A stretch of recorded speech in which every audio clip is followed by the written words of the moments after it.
A fishing rod is a long, thin rod used by an angler to catch fish by manipulating a line that ends in a hook, formerly called an angler, hence the term fishing. In its most basic form, a fishing rod is a rigid straight rod, stick with a line attached to one end, as in traditional tenkara fishing. However, modern fishing rods are often flexible and often have line stored in a reel attached to the rod handle, which is turned by hand and controls the retrieval of the line, as well as multiple line restraints, also known as line guides, that distribute bending stress along the rod and help prevent line whipping and snagging. To better attract fish, bait or lures are attached to one or more hooks attached to the fishing line and use a bite indicator, some of which, e.g. quiver heads, may be integrated as part of the rod itself. The rod acts as an extension lever and allows the angler to amplify the motion of the fishing line while luring and reeling in fish. It also increases casting distance by increasing the launch speed of the terminal devices, hook, bait, lure.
And other simultaneously launched accessories such as floats and sinkers, feeders, since the longer swing radius, compared to a human arm, corresponds to a greater arc speed at the end under the same angular velocity. The length of a fishing rod typically varies from 0.6 meters, 2 feet, to 4.6 meters, 15 feet, depending on the style of fishing, while the Guinness World Record is 22.45 meters, 73 feet 7.9 in. Traditional fishing rods are made from a single piece of hardwood, such as ash and pecan, or bamboo, whereas modern fishing rods are typically made from alloys, such as aluminum, or often high-tensile composites, such as fiberglass or carbon fiber, and may come in multi-piece or telescopic forms for easier portability and storage. Most fishing rods are tapered towards the tip to reduce the gravitational leverage forces at the front of the handle that the angler must overcome when raising the rod. Many modern fishing rods are also made from hollow billets to increase the specific strength of the design and reduce overall weight.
In contrast to fishing nets and traps, which are commonly used in subsistence and commercial fishing, fishing with a pole is a much less efficient method of catching fish and is more commonly used in recreational fishing and competitive casting, with less emphasis on catch and more on experience. Fishing rods also come in a variety of sizes, actions, stiffnesses, and configurations depending on whether they are used for small, medium, or large fish, or in different freshwater or saltwater situations. Many different types of fishing rods are designed for specific subtypes of fishing. For example, spinning rods, both spinning and bait casting, are optimized for frequent, repetitive casting and are typically lighter and have a faster action. Fly rods are designed for casting heavy line and ultralight artificial flies better and are typically much more maneuverable. Surf rods are designed for casting bait or lures long distances and tend to be quite long. Ice rods are designed for fishing through small boreholes on ice-covered lakes and are typically very short. And trolling rods are designed for pulling heavy bait or lures through the water when boat fishing.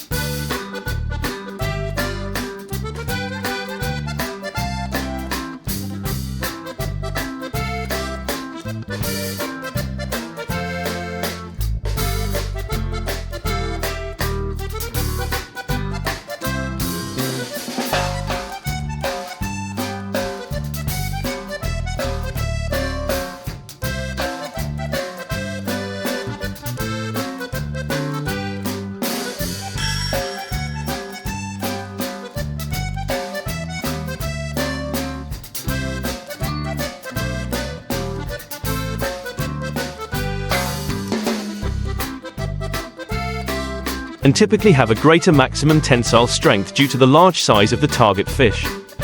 Fly fishing. Trading card of the Ustenson Company, an early rod company and holder of a royal warrant since the 1760s. The art of fly fishing advanced greatly after the English Civil War, when a newfound interest in the activity left its mark on the many books and treatises written on the subject at that time. The famous officer in the Parliamentary Army, Robert Venables, published in 1662 The Experienced Angler, or Improved Angling, which became a general treatise on angling, giving many of the most suitable methods and selected experiments for catching most species of fish in ponds or rivers. The Complete Angler was written by Isaac Walton in 1653, although Walton continued to add to it for a quarter of a century, and describes fishing on the Derbyshire Wye. It is a celebration of the art and spirit of angling in prose and verse, 6 verses taken from an earlier work by John Denys. The second part of the book was added by Walton's friend Charles Cotton.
The 18th century was largely a period of consolidation of the techniques developed in the previous century. Running rings began to appear along the rod, giving the angler greater control over the line. The rods themselves also became more sophisticated and specialized for different roles. The compound rod became popular from the middle of the century, and bamboo was used for the upper part of the rod, giving the rod much greater strength and flexibility.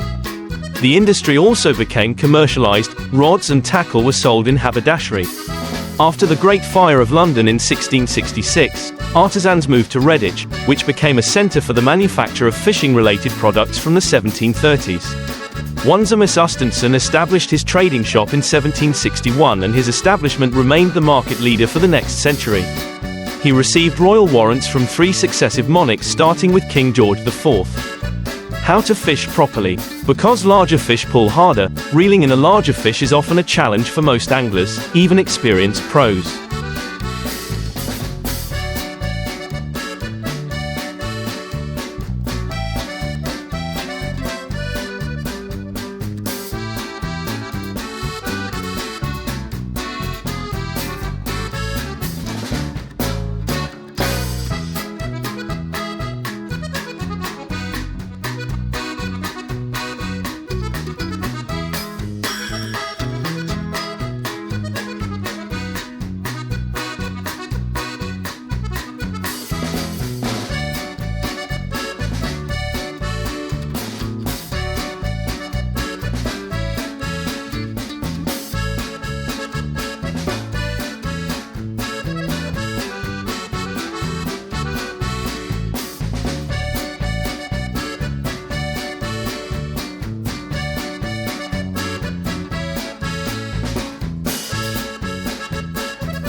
The first sign that you have a big fish is the sound of the reel as it accelerates backwards, pulling the line off the reel while you are holding it.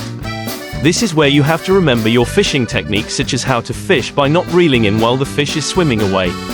Other helpful fishing tips for anglers learning to fish include: relax and let the rod and reel do the work. Simply hold the rod at about a 45-degree angle to the water, pointing directly at the fish, and be ready to reel when the reel stops moving and no longer makes noise. When the fish slows down and stops releasing line from your reel, it is time to get to work. When learning how to reel in a larger fish, a great technique to try is the pump and reel. Without pulling the fish in, lift the rod tip up as if you were trying to point it skyward at about 90 degrees.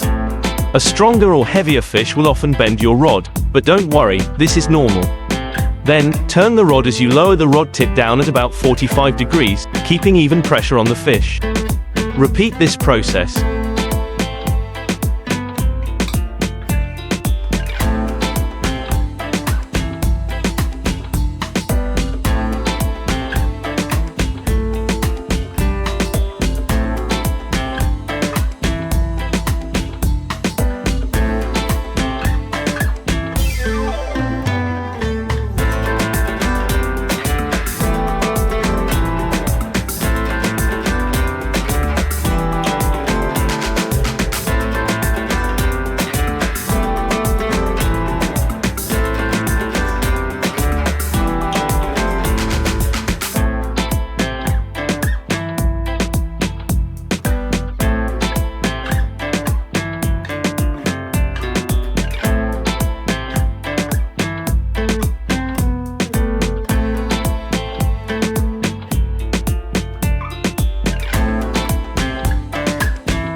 Choosing and preparing your first rod.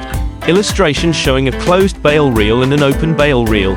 Many outdoor retailers sell kits that include everything you need, and an excise tax ensures that a portion of the proceeds go back to conservation funds. Choose a rod that you can hold comfortably with one hand. The two most common types used by beginners are closed bail and open bail reels. A closed bail reel uses a rod with a pistol grip handle and a reel mounted on top of the rod handle. The line is released with a push of a button on the reel. This is the easiest type of rod and reel for beginners. An open bail reel uses a rod with a straight handle and a reel mounted under the handle. The line is released with your index finger. Preparing your hook, line, and lead. Illustration showing a float, a ditch fish, a worm, and 3 lures. Now you are ready to rig your fishing rod with the hook, line, and sinker. Tie the hook. See below for a simple beginner's knot.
Attach 1 or 2 sinkers, 6 to 12 inches from the hook. This weight will keep your bait or lure in the water and help swing it away from shore. The float tells you when a fish is biting, because it moves up and down in the water as the fish bites. Most floats attach to the line with a spring clip and move up and down the line easily, depending on how deep you want to fish your bait. Tie the improved clinch knot. The image shows the 2 steps to tying a common fishing knot. Step 1. Thread the line through the eyelet of the hook and wrap the loose end around the line 5 times. Insert the loose end between the eyelet and the first loop you created. Step 2. Thread the loose end through the second large loop you created. Wet the line and tie the knot slowly. How to tie a fishing knot. Learn to cast. Once you have all your gear picked out, it is time to practice. To practice casting, remove the hook and tie a rubber weight called a casting knot. Next, find an open area, away from other people, where you can practice casting.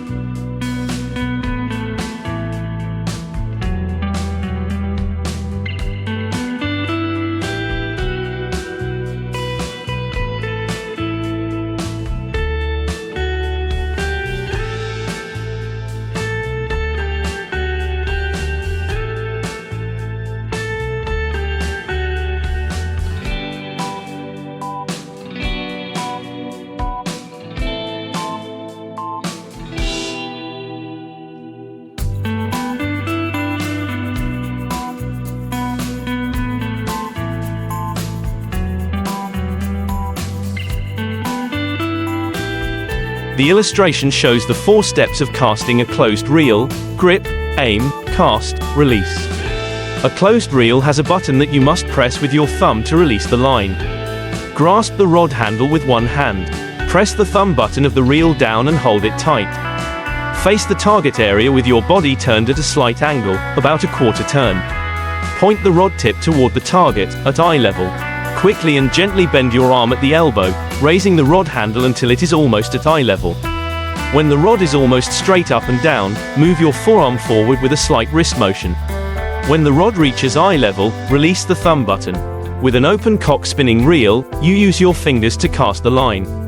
The illustration shows the 4 steps to casting an open cock spinning reel: grip, aim, cast, release.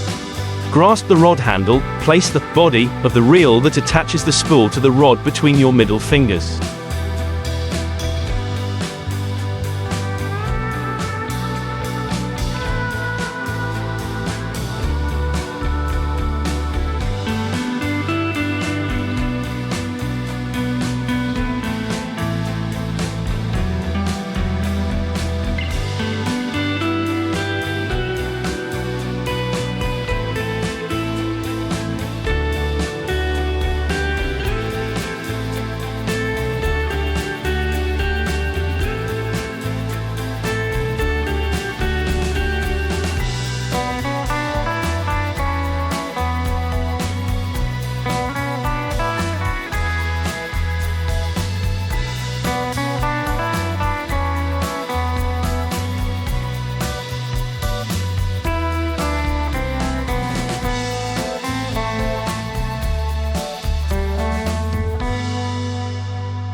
Place your thumb on top of the handle and extend your index finger to touch the spool cap.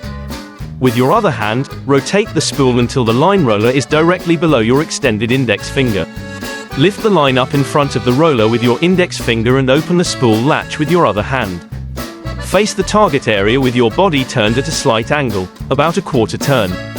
The rod arm should be closest to the target.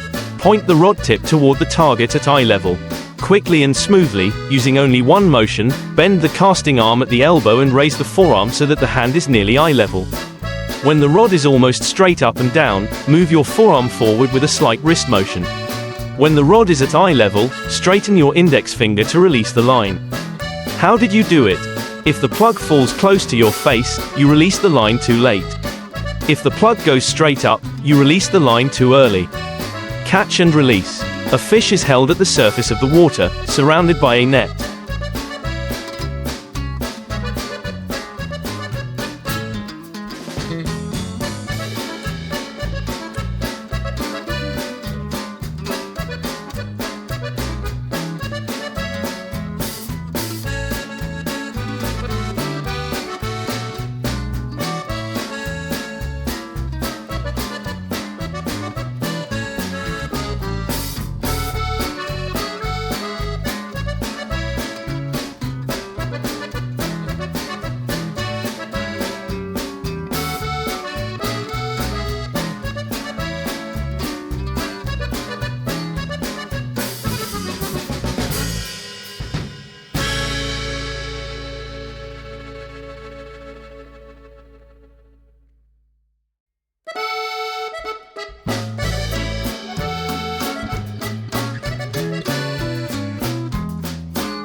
Respecting the catch is an important conservation ethic.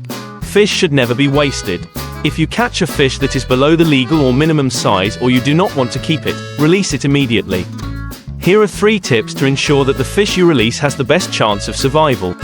Fishing can be a lot of fun. In fact, fishing is the reason most beginners learn to fish. But fishing is a process, so the better prepared a beginner is, the more fish they will catch. Here are some fishing tips for beginners that will help increase the number of fish they catch. Safety first. This means safety for the angler. While most anglers tend to remember items like sunscreen, rain gear, and a first aid kit, beginners tend to forget non-fishing essentials, like bringing a water bottle or Dramamine for boat trips. Staying healthy and hydrated is key to a fun day of fishing. Boat fishing tips and tricks.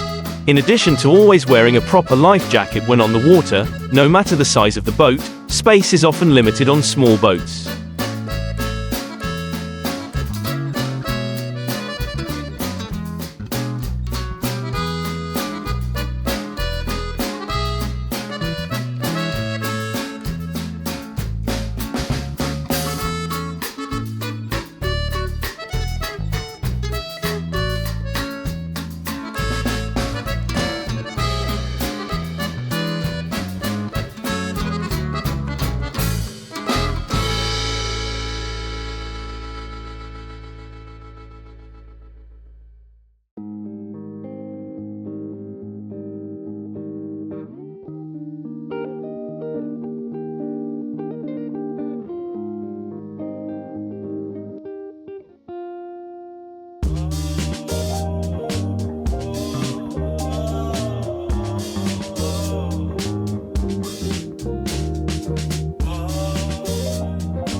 Retrieving a fish with a rod tip can be much more difficult in a boat than on land. To make retrieving easier, leave at least some line behind when you retrieve and lift the line out of the water. The extra line will help keep the rod from reacting to the fish's flailing motion as you unhook it, which is especially helpful when there's not enough room to set the rod down. Freshwater versus saltwater. Few beginners are introduced to saltwater fishing right from the start, due to the lack of access to saltwater shorelines. As a result, freshwater lake fishing for beginners is a more popular introduction to boat fishing for new anglers. Many new SUP anglers also enjoy lake fishing. Get it right. No list of fishing tips for beginners would be complete without discussing how to rig a line. There are 2 reasons why rigging a line is important. First, a strong, tight fishing knot won't break when you release the hook. Second, certain knots will help your fly or lure swim in a way that mimics a natural lure. But only if you practice using the right knot for your lure.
For example, in fly fishing, the turtle knot is a great fixed knot to help your dry fly drift properly.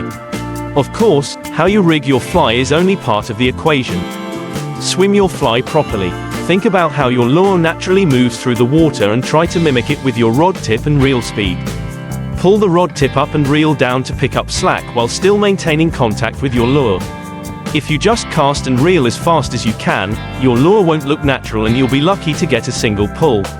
Swim your lure according to the demands of the location and you'll get more catches. Vary your tactics. For beginners, the water is exciting because they can see both the bait and the fish biting. But if you don't see it, an important beginner fishing tip is knowing when to change tactics. One tactic change is to cast deeper, or higher if drifting, until you find where the fish are. Add or remove weight when trolling, switch to a sinking head or sinking line when fly fishing, use a jig or spoon or a metal lip jerk bait.